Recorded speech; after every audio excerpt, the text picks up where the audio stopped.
আপনি কি জানেন আপনার ফোনের এমন একটা সেটিংস চালু থাকতে পারে যেটার কারণে আপনার ব্যক্তিগত ছবি, ফেসবুক, হোয়াটসঅ্যাপ এমনকি আপনার ব্যাংক অ্যাকাউন্ট সহ হ্যাক হতে পারে। আর ভয়ঙ্কর ব্যাপার কি জানেন, এই সেটিংসটা 95% মানুষ নিজেই অন করে রাখে। আসসালামু আলাইকুম, আমি মোহাম্মদ আবু রায়হান। আপনারা দেখছেন বাংলা ড্রয়েড টিপস, যেখানে অ্যান্ড্রয়েড টিপস এবং ইউজফুল অ্যাপ সম্পর্কে ভিডিও আপলোড করা হয়। তো চলুন মূল ভিডিওতে যাওয়া যাক। তো এই সেটিংসটা আপনারা কিভাবে খুঁজে পাবেন আর কিভাবে আপনারা এটাকে অফ করবেন, তো চলুন দেখে নেওয়া যাক। তো তার জন্য আপনাকে আপনার মোবাইলে থাকা সেটিংসে চলে যেতে হবে। তো আমি আমার মোবাইলের সেটিংসে চলে গেলাম। তারপর এখানে নিচের দিকে স্ক্রল করলে একটা অপশন পেয়ে যাবেন, প্রাইভেসি প্রোটেকশন। তো আপনাদের এখানে প্রাইভেসি নামেরও থাকতে পারে, তো আপনারা সেটাতে চলে যাবেন। তারপর এখানে নিচে দেখতে পারবেন স্পেশাল পারমিশন একটা অপশন আছে, এখানে ট্যাপ করবেন। এখানে ট্যাপ করার পর এখানে নিচের দিকে স্ক্রল করলে আরেকটা অপশন পাবেন, ইনস্টল আননোন অ্যাপস, এটাতে ট্যাপ করবেন।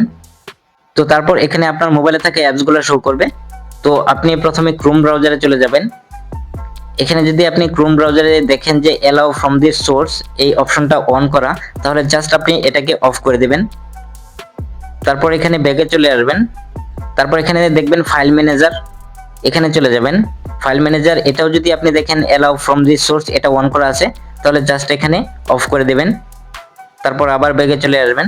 তারপর এখানে আপনি আরেকটা অ্যাপ দেখতে পারবেন, ফাইলস বাই গুগল, এটাও যদি অ্যালাউ করা থাকে এটাও আপনি অফ করে রাখবেন। তারপর আবার ব্যাকে চলে আসবেন। তো এই অপশনটা যদি আপনার চালু থাকে তাহলে আপনার ফোনে ফেক এপিকে ইনস্টল হতে পারে, স্পাইওয়্যার ঢুকে যেতে পারে, ব্যাকগ্রাউন্ডে আপনার ডাটা পাঠাতে পারে, আপনি বুঝতেই পারবেন না কখন আপনার ফোন থেকে ওটিপি পাসওয়ার্ড লিক হচ্ছে। তো সেজন্য আপনারা কিন্তু এখান থেকে এই অপশনগুলো অফ করে রাখবেন। আর ফাইল ম্যানেজারে যদি আপনার এই অপশনটা চালু থাকে তাহলে কিন্তু আপনার ব্যক্তিগত ছবি লিক হতে পারে। তো সেজন্য আপনারা ফাইল ম্যানেজার থেকেও সেটা অফ করে রাখবেন।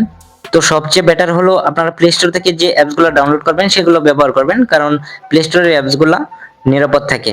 তো বন্ধুরা, এই অপশনটা যদি আপনার ফোনে অন করা থাকে তাহলে অবশ্যই এই অপশনটাকে আপনারা অফ করে রাখবেন, কারণ এই অপশনটা যদি আপনার এখানে চালু থাকে তাহলে আপনার ফোনটা কিন্তু পুরোপুরি ঝুঁকিতে থাকে। তো ভিডিওটি সবার সাথে শেয়ার করুন, কারণ এটা শুধু টিপস না, এটা একটা সতর্কতা। তো বন্ধুরা, ভিডিওটি যদি ভালো লাগে থাকে তাহলে অবশ্যই একটা লাইক দিন, কমেন্ট করুন। আর এরকম অ্যান্ড্রয়েড টিপস এবং ইউজফুল অ্যাপ সম্পর্কে ভিডিও পেতে বাংলা ড্রয়েড টিপস সাবস্ক্রাইব করুন। দেখা হচ্ছে পরবর্তী কোনো এক ভিডিওতে। আজ এ পর্যন্তই। আল্লাহ হাফেজ।